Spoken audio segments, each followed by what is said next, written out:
Excuse me? Chief, kami po. Ano pong gagawin namin? Assist niyo na lang ni Leila, si Emma, sa kung ano pa kailangan niya. Sige, Chief. Galo, usap muna tayo. Tara. Pinasok mo na to?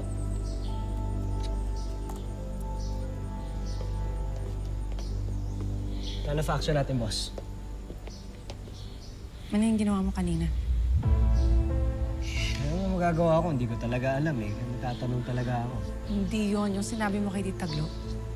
Bakit mo siya pinaasa, ha? Ba't mo sinabing mahahanap natin yung pera at mababawi natin? Or mahahanap natin yung kriminal? Ano to? Hindi ka ba nag-training sa academy? Epekto ba ito ng pagpasok mo sa army? Hindi ka talaga nag-iisip? Salita ka lang ng salita? Ano? Ba't tumahimik ka na lang dyan? Ano? Hindi, baka may sabihin ka pa. Ano? Tapos ka na? Ako na? Okay, game. Una-una sa lahat, huwag mo ilalahat ng nasa army kasi ako lang to eh. Pangalawa, nag-iisip ako, boss. Kaya nga naisip ko ang kailangan ni Tita Glo ay pag-asa. Ano mo, generic na kasi yung, ano yun, sinabi mo kanina, gagawin ho namin ang lahat. Boss, narinig ko na yan eh, sa mga pulis, sa mga doktor, abogado. Pasumpaso na yan. Wala na bang iba? Sorry. Sige, boss, tanong ka lang.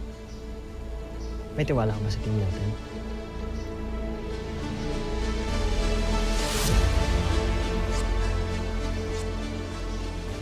Hindi, kasi ano tayo lahat dito eh, professional tayo lahat dito eh.